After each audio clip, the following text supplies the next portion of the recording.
Ganapati Bappa Moria, মঙ্গল মূর্তি Moria.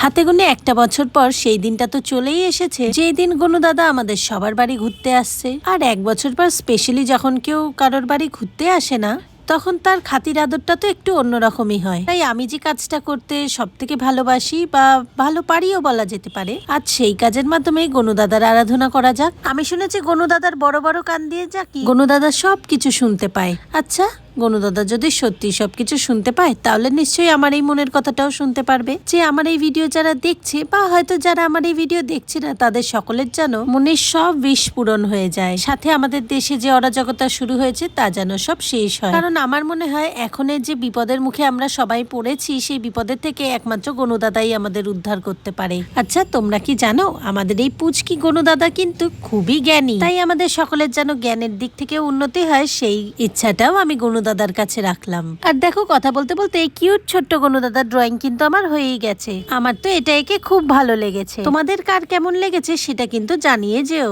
ছোট্ট গনু দাদার ছোট্ট মুশাকরাজ দুজনেই কিন্তু হাতে মোদক নিয়ে বসে আছে।